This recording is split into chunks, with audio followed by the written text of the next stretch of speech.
हम लोगों ने इसका परिचय देखा और भी चीजें जो भी बात कर सकते थे हमने की। आज हम जो शुरू करने जा रहे हैं वो है भारतीय अर्थव्यवस्था का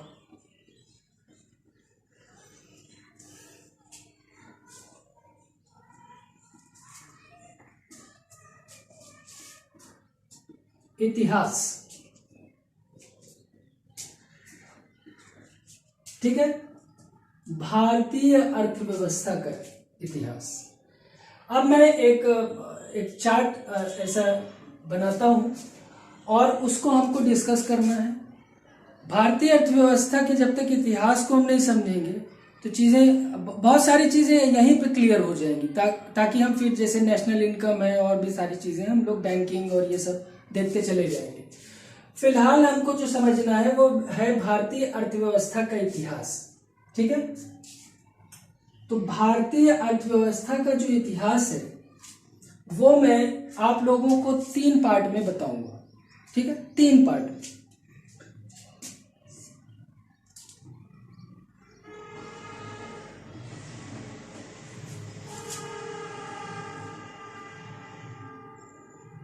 ईस्ट इंडिया कंपनी 1600 के आसपास। ठीक है, फिर हम लोग इसमें डिस्कस करेंगे 1707 औरंगजेब।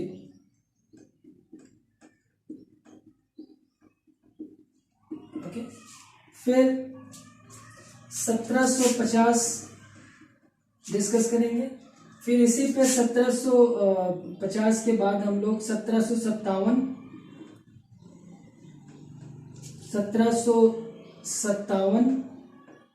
और 1764 इसको डिस्कस करेंगे। फिर 1947।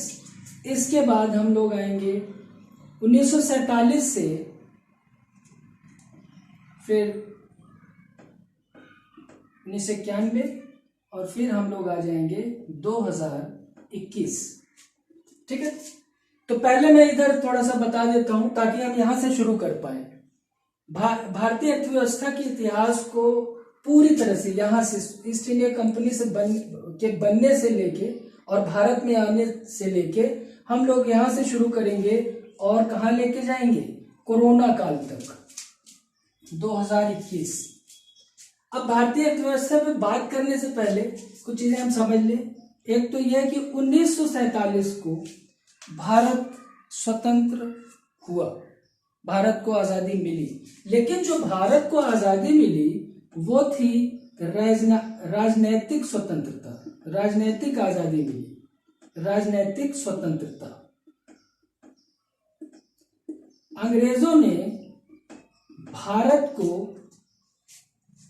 भारतीय अर्थव्यवस्था की बात करें तो इस प्रकार से उन्होंने इनको निचोड़ा है, हम भारतीयों को या भारत देश को, कि आजादी तो मिल गई पर हमारे सामने एक से बढ़कर एक समस्याएं खड़ी थी।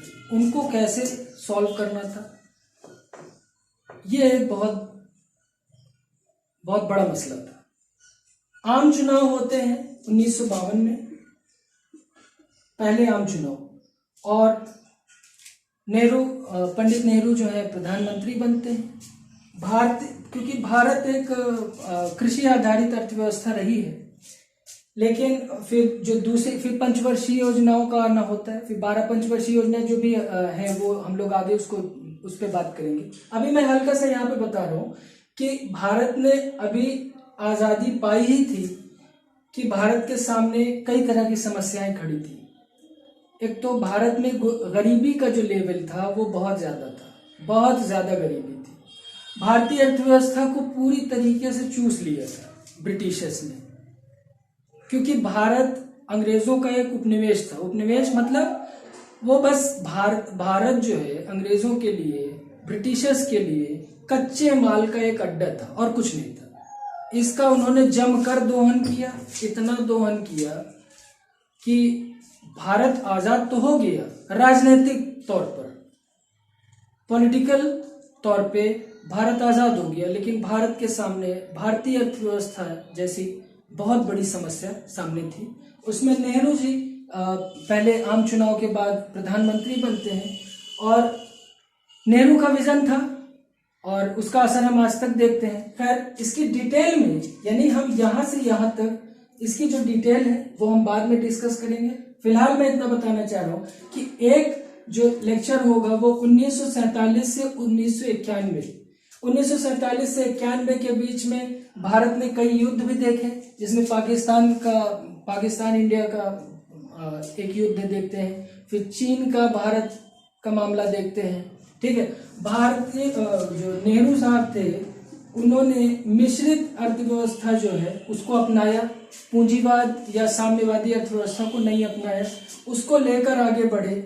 भारत अभी ग्लोबल नहीं हो पाया था, भारतीय अर्थव्यवस्था ग्लोबल नहीं हो पाई थी, वैश्विक अर्थव्यवस्था नहीं बन पाई थी। 1991 के पहले बहुत सारी चीजों से भारत जूझता हुआ एक समय आता है कि एक 1991 में एक बजट पारित होता है।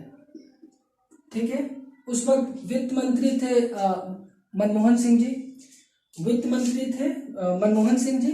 और 1991 में जो बजट पारित होता है उसको युगांतर बजट भी कहते हैं। इसने सब कुछ बदल दिया, युगांतर बजट था ये, इसने सब कुछ बदल दिया। एलपीजी, ठीक है, इसने भारतीय अर्थव्यवस्था को वैश्विक अर्थव्यवस्था के रूप में जाहिर किया पूरी दुनिया में। 1991 के अर्थव्यवस्था से ठीक पहले जो भारतीय अर्थव्यवस्था थी वो बहुत ही संकुचित थी। उसको खोलने का, विश्व व्यापार के सारे रास्ते खोलने का काम यहाँ पे होता है। इसके बाद बहुत तेजी से बढ़ते हुए भारतीय जीडीपी, और आप समझ लीजिए पूंजीवाद का ही कारण था कि पूरी दुनिया ने रिसेशन देखा, मंदी देखी, लेकिन हमारे जो हेड थे क्या नाम था, मनमोहन जी, उनका जो रोल है वो उसकी तुलना नहीं कर सकते आप किसी से। उनका जो विजन था या उनका जो इंडियन इकोनॉमी को लेके जो भी पॉलिसीज थी उसने वैश्विक मंदी से भारत को बचाया और बहुत कामयाब रहे। जीडीपी भी बहुत, यहाँ तक कि जो विश्व की सबसे 10 बड़ी अर्थव्यवस्थाएं थी उसकी अग्रिम पंक्ति में लाके खड़ा कर दिया। टॉप 10 इकोनॉमी में से एक था भारत। लेकिन 2021 के आसपास यानी 2019 में कोविड-19 जैसा प्रलय आता है, कोविड-19 जैसा वैश्विक प्रलय आता है और इसने सब कुछ बदल कर रख दिया। हमारे जो गृह मंत्री हैं उनका एक अनुमान था कि हम जल्द ही उन्होंने प्रेस कॉन्फ्रेंस करके कहा कि हम जल्द ही जो है 5 ट्रिलियन इकोनॉमी बनने वाले हैं, 5 ट्रिलियन। अब वो बात पीछे रह गई, कारण वैश्विक महामारी। ये जो वैश्विक महामारी थी इसने सब कुछ बदल दिया।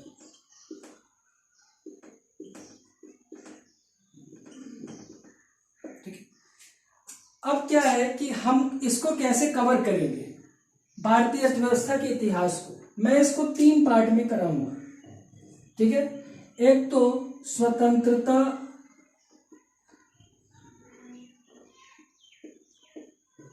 पूर्व भारतीय अर्थव्यवस्था,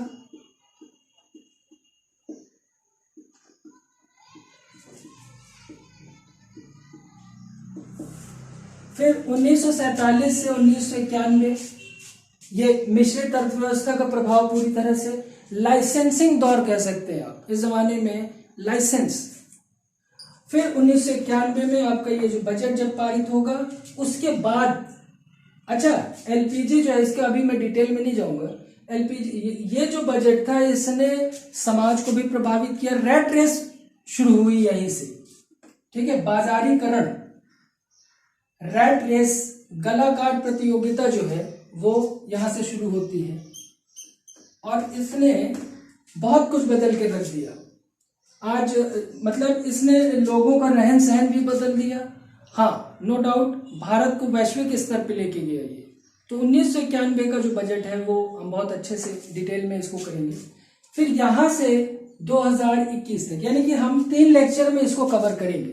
3 लेक्चर में जो पहला है स्वतंत्रता पूर्व भारतीय अर्थव्यवस्था। अगर मैं इसकी बात करूं तो इसको कम से कम हम 10 आयामों या बिंदुओं पर डिस्कस करने जा रहे हैं। 10 बिंदुओं या आयाम।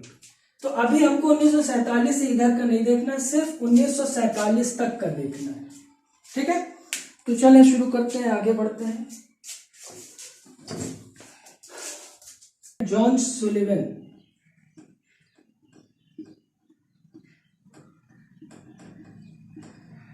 ठीक है, इनका हिंदी में नाम कई अलग अलग भी हो सकता है, सुलिवन, ठीक है, सुलिवन भी हो सकता है, ठीक है, तो ये आगे पीछे हो सकता है, इसमें कोई वो नहीं। जॉन सुलिवन का एक स्टेटमेंट है कि हमारी प्रणाली मतलब उनकी अर्थव्यवस्था जो है उसकी बात हो रही है यहाँ पर। हमारी प्रणाली एक ऐसे स्पंज के तौर पर कार्य करती है, एक ऐसे स्पंज समझते हैं ना, जिसको अपन दबा सकते हैं, स्पंज के तौर पे कार्य करती है,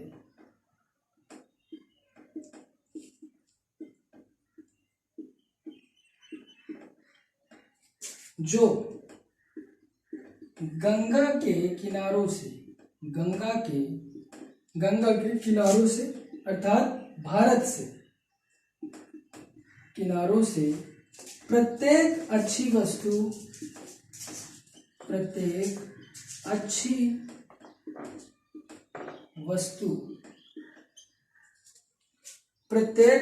वस्तु को ले लेती है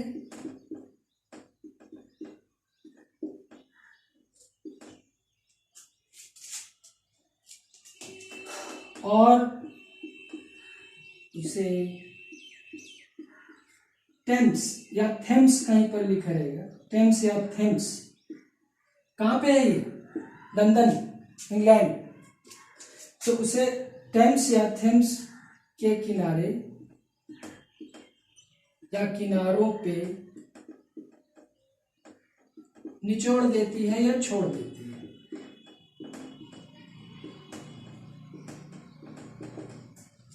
अब इस जॉन सुलिवन साहब का जो स्टेटमेंट है इसको समझने का प्रयास करिए।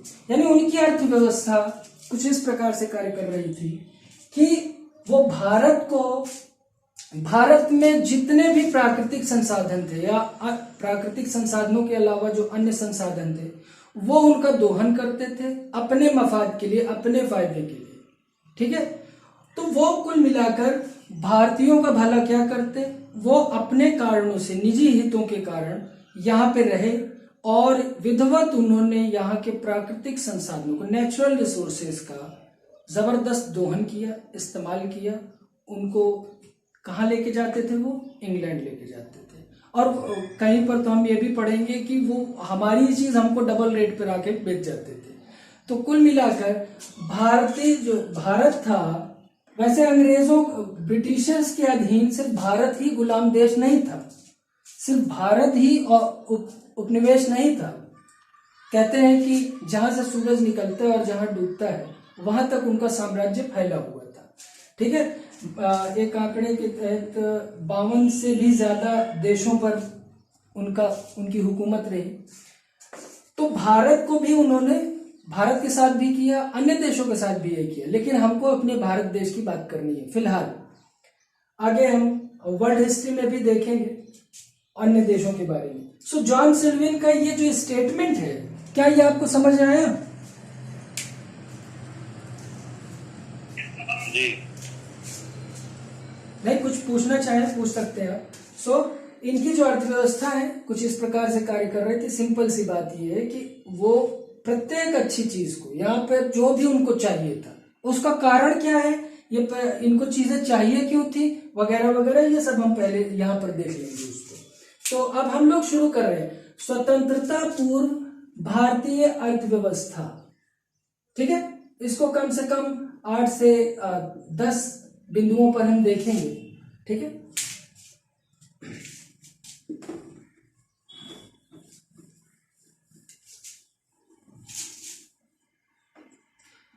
देखिए 1600 में ईस्ट इंडिया कंपनी का गठन होता है। यह एक EIC जो है, EIC मैंने शॉर्ट में लिखा है, ठीक है, ईस्ट इंडिया कंपनी,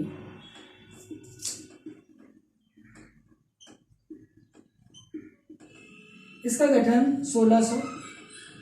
बाकी जो पॉलिटिकल हिस्ट्री है, वो जो इंडियन कॉन्स्टिट्यूशन का जो हम लोग पढ़ रहे हैं उसमें, तो वहां पर तो इसकी डिटेल में हम गए, यहाँ पे डिटेल में नहीं जाना है, बस मैं आपको थोड़ा सा बताना चाह रहा हूँ कि यहाँ ईस्ट इंडिया कंपनी का, यहाँ पर इस वक्त भारत में कौन सत्ता में रहा होगा। तो भारत में थे मुगल्स, मुगल थे, दिल्ली, भारत, इनकी हुकूमत चल रही थी। इस समय भारत को सोने की चिड़िया कहा जाता था। अब सोने की चिड़िया क्यों कहा जाता था, ये हम लोग मॉडर्न हिस्ट्री में डिस्कस करेंगे, सॉरी मिडिवल हिस्ट्री में, उसके लास्ट पोर्शन पे। वो उसका जो कॉन्टेक्स्ट है, वो किस कॉन्टेक्स्ट में ये शब्द कहा गया है कि सोने की चिड़िया, वो हम देखेंगे। बस इतना जान लीजिए, यानी कि सोने की चिड़िया क्यों कहा गया। भारत एक धनाढ्य देश था, पूरे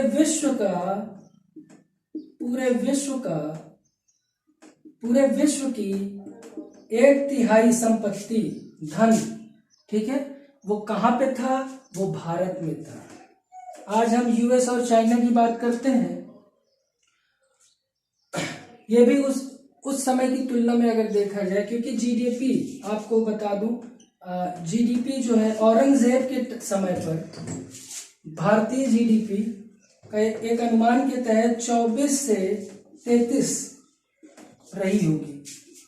ये बहुत बड़ा आंकड़ा है। करंट टाइम पे भी आप देखिए तो US और चाइना भी, आप समझ रहे हैं, उनका भी मामला बराबर पे ही आएगा या कम ही रहेगा, ज्यादा नहीं हो पाएगा। सो भारत को सोने की चिड़िया क्यों कहा जाता है। अब एक जगह मनमोहन सिंह का स्टेटमेंट है, उसके हिसाब से बता रहा हूँ, उन्होंने बताया कि 28 से 33% तक जो है भारतीय GDP रही होगी उस समय पर, मुगलों के दौर पर। तो कुल मिलाकर ईस्ट इंडिया कंपनी का गठन होता है। यह एक व्यापार करने वाली कंपनी थी। व्यापार करने के लिए कई देशों, यूरोप के कई देश जो है निकलते हैं, उसमें सबसे पहले पुर्तगाली आते हैं। ये सब हम लोगों ने हिस्ट्री में बस ऐसे ही थोड़ा सा बता रहा हूं मैं, क्योंकि हिस्ट्री में जो है हम लोग इसको डिस्कस करेंगे डिटेल में। बस यहाँ पे पुर्तगाल पहला था, पुर्तगाल आखिर में भी गया। पुर्तगाल के अलावा जो सबसे कामयाब रहे वो थे इंग्लैंड वासी। इंग्लैंड सबसे ज्यादा कामयाब रहा। ये एक कंपनी थी जो व्यापार करने के लिए आई थी, लेकिन धीरे धीरे क्या होता है, इनकी मंशा बदल जाती है। ये यहाँ की पॉलिटिक्स में भी दखल देते हैं, और क्योंकि उन्होंने देखा कि भारत के पास सब कुछ है जो हमें चाहिए, तो वो सिर्फ व्यापार तक नहीं रहना चाहते थे। लेकिन सामने एक समस्या थी, सामने एक बहुत बड़ी समस्या थी। एक तो यूरोपीय जो जितनी कंपनीज थी उनकी आपस में जो राइवलरी थी, प्रतिस्पर्धा चल रही थी, वो एक अलग समस्या थी। लेकिन जो भारत में रहते हुए उनके सामने जो सबसे बड़ी समस्या थी वो था औरंगजेब का शासन। औरंगजेब का जो शासन है वो इनके लिए बहुत बड़ी समस्या थी। यही कारण था कि ये बंगाल के आसपास रहते हुए भी, मतलब दिल्ली में इनकी एंट्री नहीं थी, ये किनारों पे ही रहे, भारत के किनारों पर ही रहे, ठीक है। जो इनका प्रमुख व्यापार होता था वो कहां से होता था भैया, बंगाल से होता था। अच्छा, औरंगजेब को भी उतनी समस्या नहीं थी, कोई प्रॉब्लम नहीं, ठीक है, और लोग व्यापार कर रहे हैं, आप भी करो, हमको क्या है। लेकिन हुकूमत के साथ छेड़छाड़ नहीं। 1707 में औरंगजेब की मृत्यु हो जाती है, डेथ हो जाती है, और इनके लिए अवसर ही अवसर, क्योंकि जो मेन समस्या थी जिससे ये डर रहे थे वो शख्स तो जा चुका, वो शासक जा चुका। अब इनका जो दखल है भारत में राजनीतिक और आर्थिक तौर पर भारतीय अर्थव्यवस्था में भी वो बढ़ने लगता है। इतना बढ़ने लगता है कि 1757 में हम देखते हैं कि प्लासी का युद्ध पहले होता है, उसमें इनकी जीत होती है। प्लासी युद्ध वो हम लोग बाद में डिस्कस करेंगे, ठीक है। बस यहाँ पे 1757 में, और 1764 में जो बक्सर का युद्ध होता है वो इनको पूरी तरह से इन्वॉल्व कर देता है भारतीय राजनीति में। अब जब आप राजनीति में हैं तो ऑब्वियस सी बात है कि आप उस भूभाग की अर्थव्यवस्था को भी प्रभावित कर लेंगे। 1757 और 1764, ठीक है। इसके बाद 1857, यहां से तो मतलब इनके मजबूत कदम पड़ गए। उसके बाद ये 90 इयर्स जिसको हमको डिस्कस करना है, खास करके ये जो 90 साल है 1857 से 1947, इन्हीं में हमको इसी 90 साल को कायदे से डिस्कस करना है।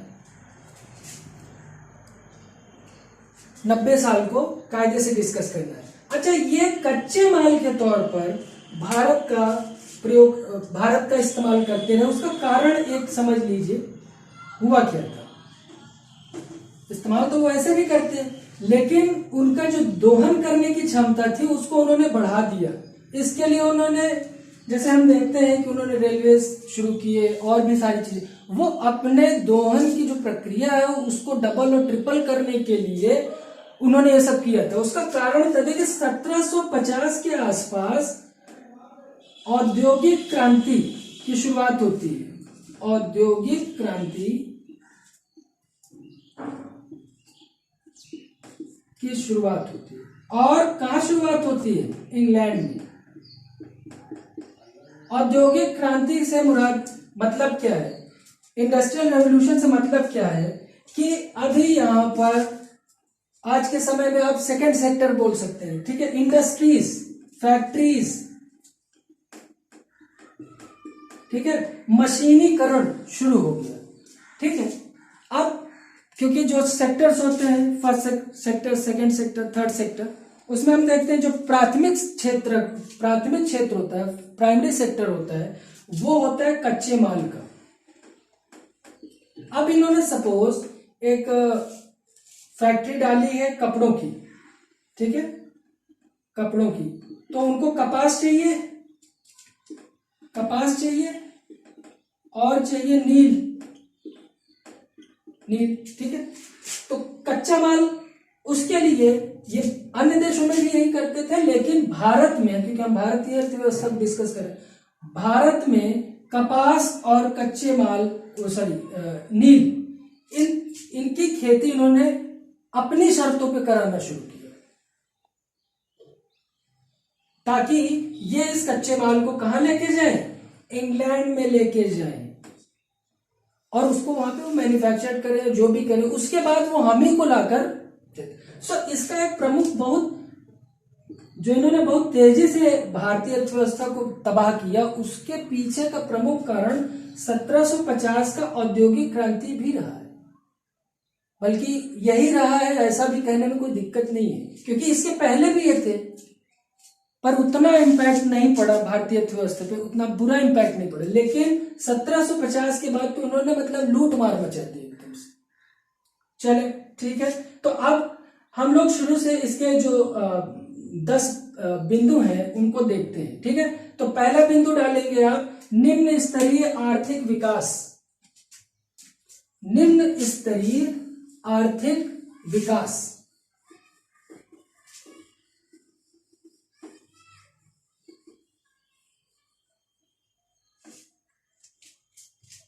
जो पहला पॉइंट रहेगा हमारा, निम्न स्तरीय